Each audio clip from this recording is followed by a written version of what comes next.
All right, welcome to day 4 NTI. Well, this is my take 2 of this day.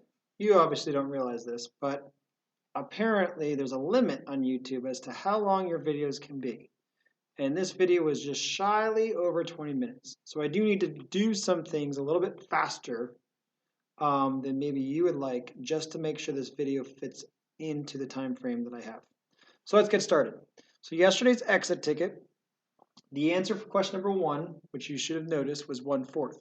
The way I got that was by finding the common denominator of 4, finding the equivalent fraction of 1/2 being 2/4, taking 2/4, which replaced the 1/2, adding it to the 1/4, and then getting 3/4. 2/4 plus 1/4 equals 3/4, timesing it by 1/3 to get 3/12, which then can be simplified to 1/4.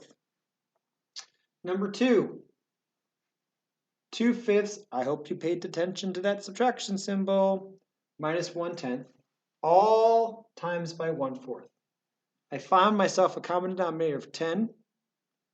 I found 2/5 to be equivalent fraction to 4/10. 4/10 minus 1/10 equals 3/10. Times that by 1/4, and you get 3/40. Let's jump right into today's lesson.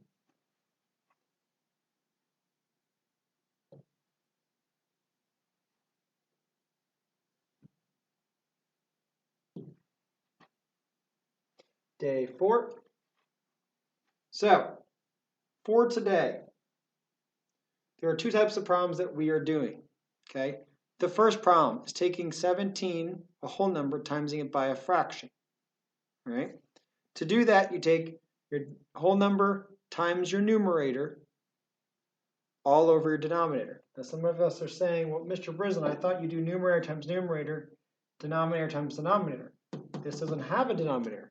Yes, it secretly does. It's called the 1, 17 ones. Okay? So, but we don't talk about saying 17 ones. We don't have 8 ones. We have 17, or we have 8. Okay? So, it's the same kind of concept. You would do this imaginary 1 times 8, and you would still get 8. So that's why you get 17/8 as an improper fraction here. You use long division to find out that 8 goes into 17 2 times. You subtract 17 minus 16 to get 1 as your remainder. Your remainder is your numerator. Your denominator stays the same, and now you have 2 1/8. So that's one type of problem that we're going to focus on. We're going to do 3 practice problems with that type of problem. The other type of problem we're going to focus on is a mixed number times a whole number. So in this case, you have 2 3/8. Well, there's a couple different ways to solve this problem, but the main way I want you to focus on right now is converting this mixed number into an improper fraction. How do you do that? Well, the one way to do that is to do a strategy your parents are very familiar with. Take the denominator times the whole number plus the numerator. What does all that mean? Okay, that means taking 8/8 as your whole number, 2 of them. Okay, 8/8 times 2, or 8/8 plus 8/8. So 8/8 times 2 is what you're doing to get 16/8. Plusing your 3/8. So 2 times 8 equals 16. Plus your 3/8 to get 19/8. Then you're going to do 19 times 3. That is not something that we can do in our heads. So we're going to have to do 19 times 3. 9 times 3 equals 27. 7 is the ones. The 2 is your tens. 3 times 1 equals 3. Plus 2 equals 57. So 57 is your numerator. Your denominator stays the same. You use long division to find out how many 8s are going into 57. you ultimately find out that 7 eighths go into 57, okay?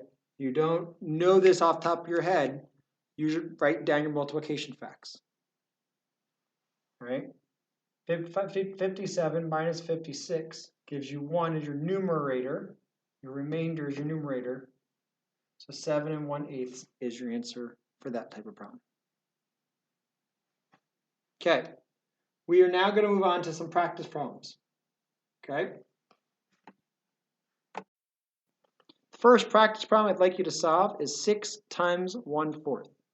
Go ahead and solve that problem on your own and hit the pause button now. Okay, so we have 6 times 1/4. 6 times 1 equals 6. You get 6/4.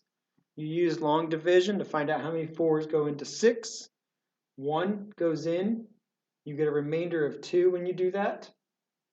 2 becomes your numerator, and your denominator stays the same as 4. Now that can be simplified. So you take your 1, you bring it over. Find out what number goes into 2 and 4. Well, they're both even, so you can use 2.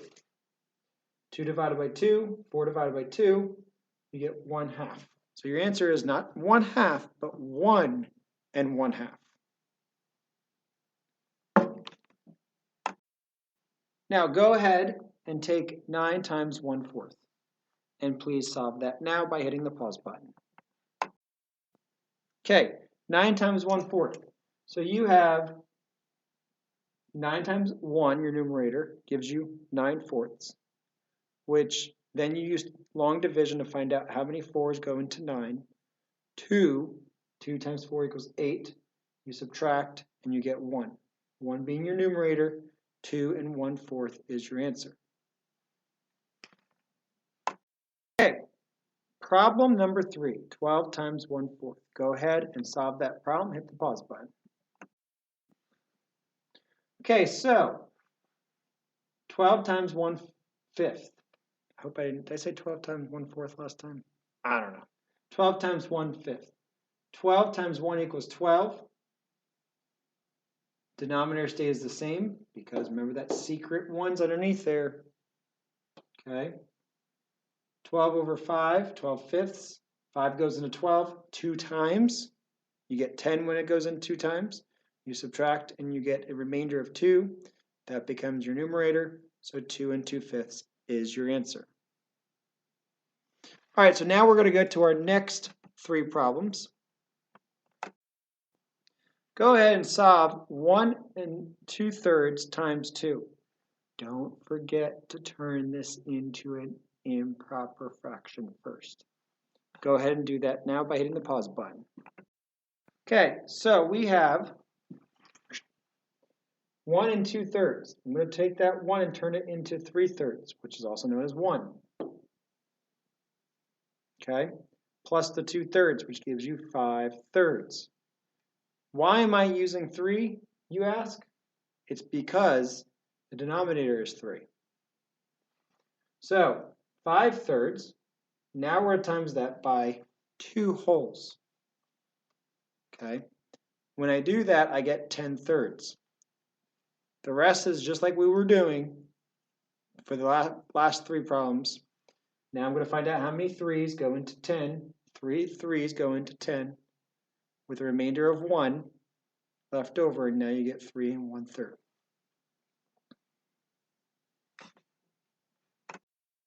Okay, problem number 5.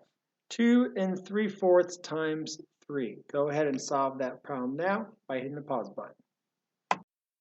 So 2 3/4, I'm going to turn into a improper fraction by doing 4/4 plus 4/4 plus the 3/4, or you can do it your old-fashioned way of how your parents know how to do it.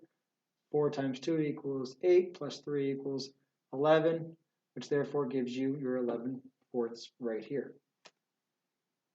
Times that by your whole number of 3, and you're going to get 33/4. Sounds really silly to say, because I have 33/4 of something.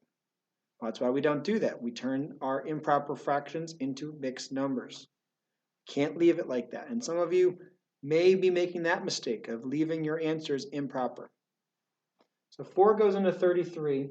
It goes in 8 times. 8 times 4 equals 32. You have 1 left over, and that's your numerator. So therefore, your answer is 8 1/4.